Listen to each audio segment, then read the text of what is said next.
Hey guys, today we are talking about file formats. Okay, now the ultimate file format that you won't find on your computer, we got to go back to our analog tape machines. Analog tape is revered and still is revered for its high audio fidelity. And the reason it sounds so good is because it is capturing every nuance of the audio. There's no gaps. It is a smooth recording of absolutely everything that happened, the full frequency range from 0 all the way up to infinity. And we are hearing, when you listen to analog tape, you're hearing all kinds of detail that you don't hear when you're listening to digital audio. Now, the problems with using tape, there's several problems. First of all, the tape reels are huge. Only, select studios have them.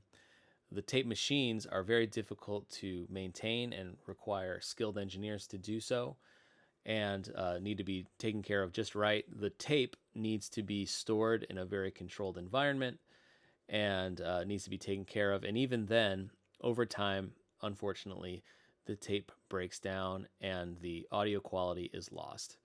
So we love our analog audio, and there are still studios that use it, but the downside is, and kind of the problem with it is that over time, that audio quality will decay because the tape does not last.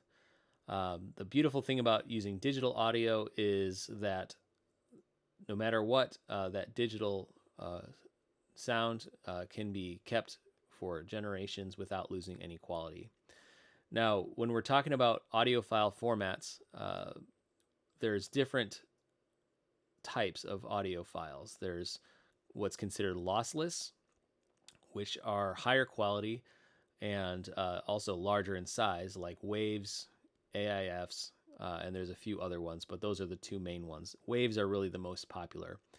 And then there's lossy formats like MP3s, and those are considered compressed. And when I say compressed, I mean not like regular audio compression. It is compressed in that it's taking away little bits throughout the audio spectrum that they hope you won't notice, but obviously you can if the quality is low enough.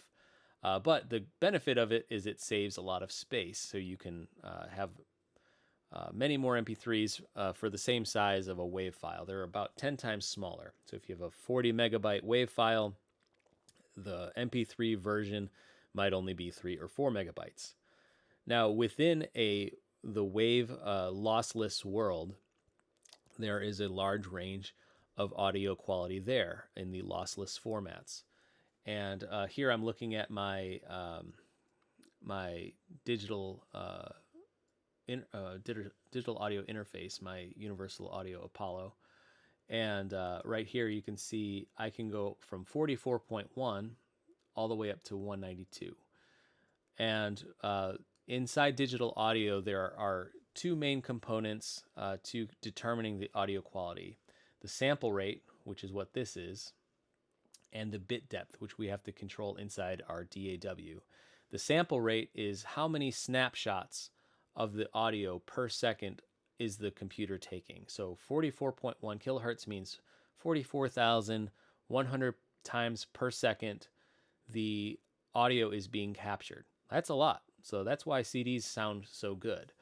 But we can go much higher than that.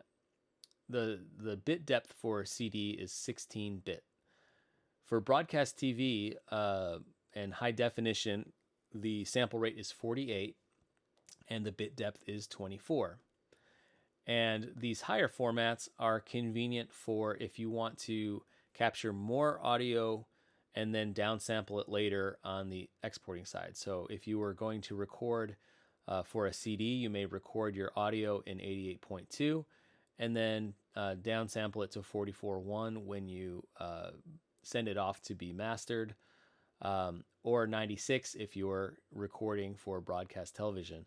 Now, it's important when you're putting a project together to think about ahead of time what your final result is going to be. If you want it to be for CD, then record in a CD-friendly way, because the less we convert the audio, the better. Now, you can convert it back and forth between any of these, and it should sound fine, but there may be some artifacts left over that the computer didn't quite convert right. So in order to have it be just as smooth and high quality as possible, make sure that you are recording in the format that makes the most sense for your final result. Now I'm going to switch over to Cubase here for a second. I have a session open, and this session is recorded at 48K 32-bit. So it's a nice high quality format.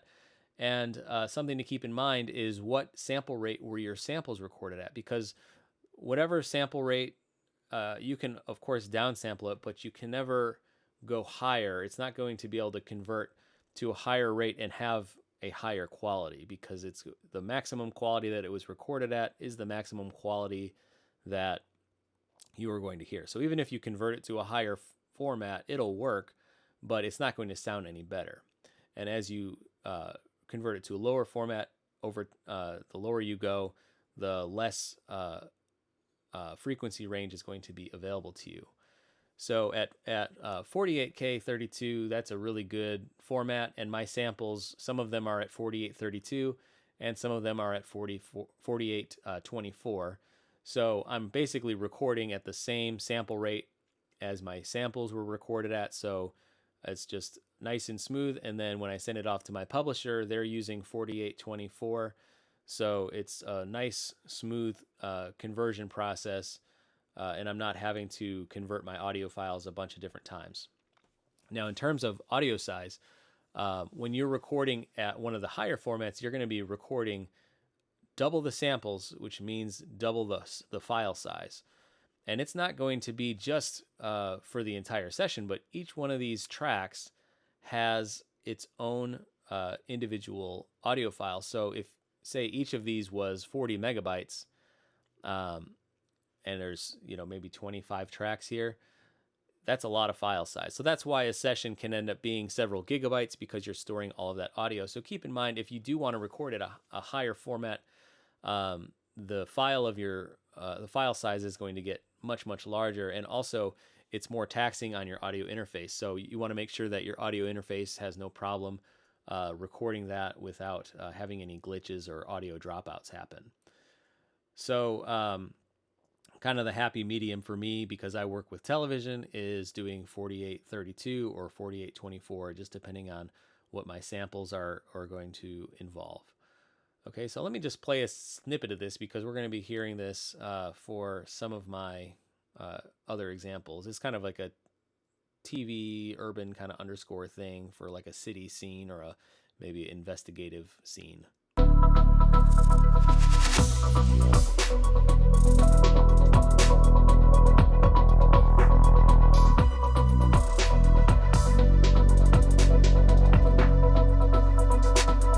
Okay, so that's the track we're working with.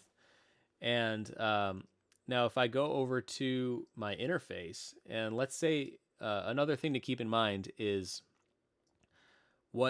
making sure all of your devices are set at the same sample rate when you're working, because otherwise weird things will happen. Okay. Rate on my interface, first of all, Cubase is going to recognize that and alert me. Hey, we've got multiple sample rates happening at the same time. That's bad. Now, if I say adjust project settings, it's going to convert all my audio to this new sample rate. I don't want to do that. I just want to show you guys what's going on.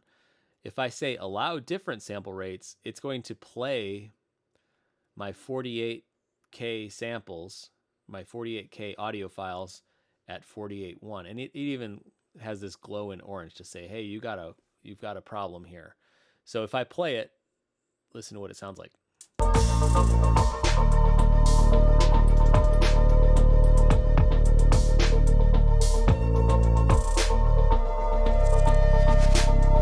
So notice it's all slowed down and weird sounding.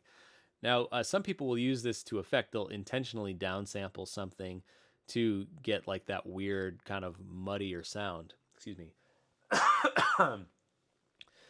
So, bit parched this morning.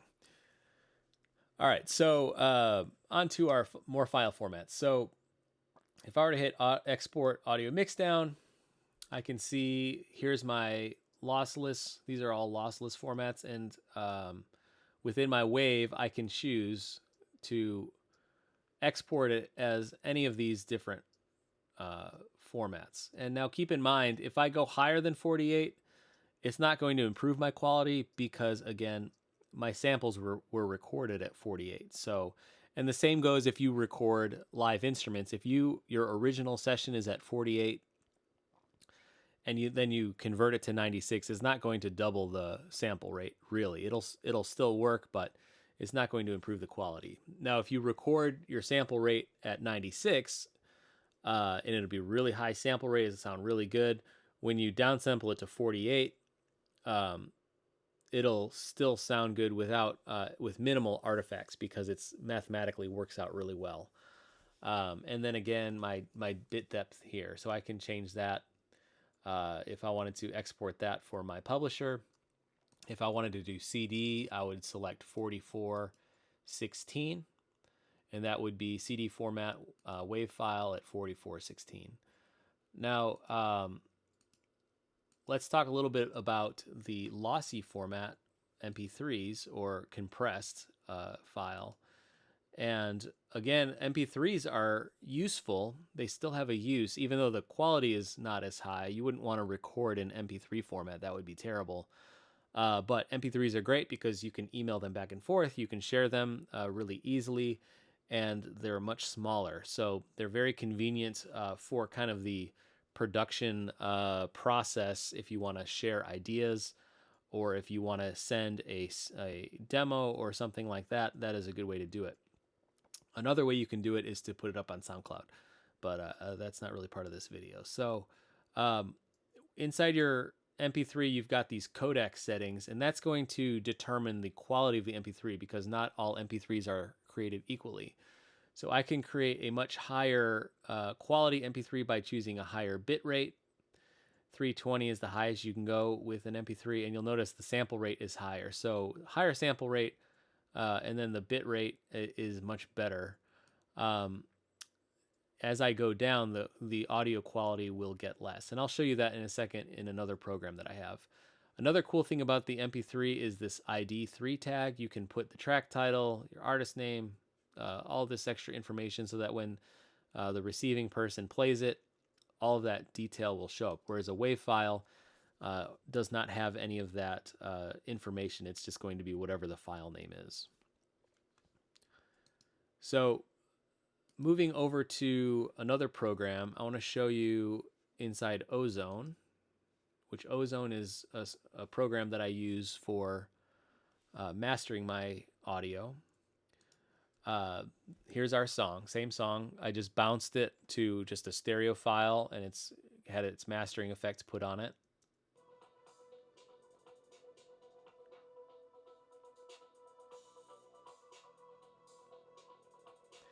Okay, now you'll notice if you look at this equalizer, it's showing audio all the way up, right? It's showing it from the lows all the way up to the highs, right?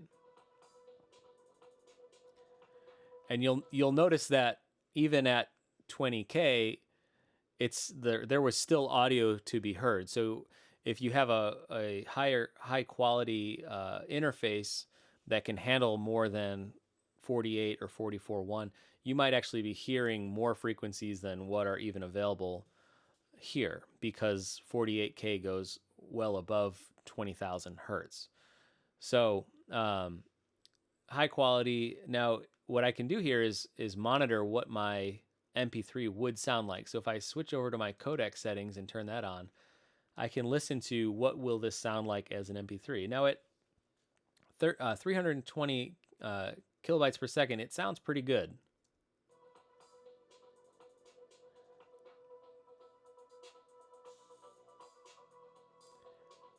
As I lower it, it's going to get less and less. And I can also solo the information that is being taken out of the original file. So if I solo this, it's going to play.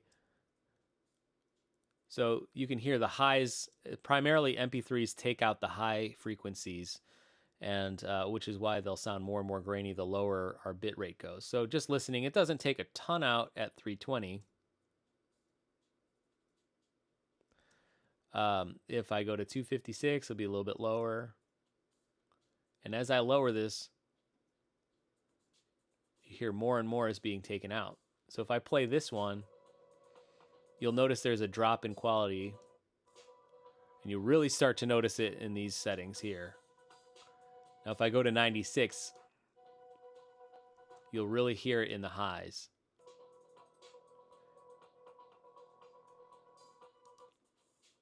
So it's at 96, it's taking all of that information out. You can really hear all of that is being taken out of my track, which is why the file size is smaller, but also the quality is a lot less. So nice thing about this program is I can monitor how much compromise I'm willing to make. And in most cases, if I need to make an MP3, I'll just keep it at the maximum because it's still about 10 times smaller than a WAV file, but it sounds pretty good. So that's our main give and take with using MP3s. Again, you wouldn't want to put out a CD where someone might be listening on a nice stereo and then they hear these weird artifacts happening. You want it to be high lossless quality. But if we need to email something back and forth for convenience, MP3s can be great. Okay, so that's my little bit about file formats. I hope you guys like it, and please feel free to let me know if you have any questions.